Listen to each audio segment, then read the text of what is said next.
ಬೆಂಗಳೂರಿನಲ್ಲಿ ಬೆಳ್ಳಂಬೆಳಗ್ಗೆ ನಮ್ಮ ಮೆಟ್ರೋ ಕೈಕೊಟ್ಟಿದೆ. ಬೈಯಪ್ಪನಹಳ್ಳಿಯಿಂದ ಗರುಡಾಚಾರ್ಪಾಳ್ಯ ನಡುವೆ ಸಿಗ್ನಲ್ ಸಮಸ್ಯೆ ಆಗಿರೋದ್ರಿಂದಾಗಿ ಮೆಟ್ರೋ ನಿಂತಲ್ಲೇ ನಿಂತಿದೆ. ಸಿಗ್ನಲ್ ವೈಫಲ್ಯದಿಂದ ಮೆಟ್ರೋ ಸಂಚಾರ ವ್ಯತ್ಯಯವಾಗಿದೆ. ಸುಮಾರು 1 ಗಂಟೆ ಆಗಿದೆ. ಅಲ್ಲಿವರೆಗೂ ಕೂಡ ಮೆಟ್ರೋ ಸಂಚಾರ ಇರಲಿಲ್ಲ, ಸ್ಥಗಿತಗೊಂಡಿತ್ತು. 1 ಗಂಟೆ ಸ್ಥಗಿತಗೊಂಡಿದ್ದಂತಹ ಮೆಟ್ರೋ ಬೆಳಿಗ್ಗೆನೇ ಆಗಿರುವಂಥದ್ದು. ಬೆಳಗ್ಗೆ 6:40ರಿಂದ 7:40ರವರೆಗೂ ಕೂಡ ಸಂಚಾರದಲ್ಲಿ ವ್ಯತ್ಯಯವಾಗಿದೆ. ಸದ್ಯ ಈಗ ಯಥಾಸ್ಥಿತಿಗೆ ಮರಳಿದೆ ಅಂತ ಹೇಳಿ ಮೆಟ್ರೋ ಸಿಬ್ಬಂದಿ ಕೂಡ ಮಾಹಿತಿಯನ್ನು ನೀಡಿದ್ದಾರೆ. 1 ಗಂಟೆ ಕಾಲ ಕೆಟ್ಟು ನಿಂತಿತ್ತು. ಅದರಿಂದಾಗಿ ಬೆಳಗ್ಗೆನೇ ಆಫೀಸ್ಗೆ ತೆರಳುವಂಥವರೆಲ್ಲರೂ ಕೂಡ ಪರದಾಡುವಂತಹ ಪರಿಸ್ಥಿತಿ ನಿರ್ಮಾಣವಾಗಿತ್ತು. ಬೈಯಪ್ಪನಹಳ್ಳಿಯಿಂದ ಗರುಡಾಚಾರ್ಪಾಳ್ಯ ನಡುವೆ ಒಂದು ಸಿಗ್ನಲ್ ಸಮಸ್ಯೆಯಿಂದಾಗಿ 1 ಗಂಟೆ ಕಾಲ ಮೆಟ್ರೋ ನಿಂತಲ್ಲೇ ನಿಂತಿತ್ತು.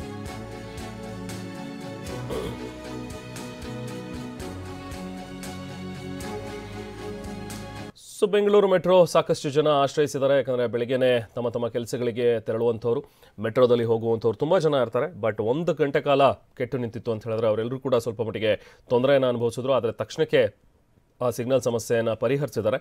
ಹಾಗಾಗಿ ಈಗ ಮತ್ತೆ ಯಥಾಸ್ಥಿತಿಗೆ ನಮ್ಮ ಮೆಟ್ರೋ ಮರಳಿದೆ.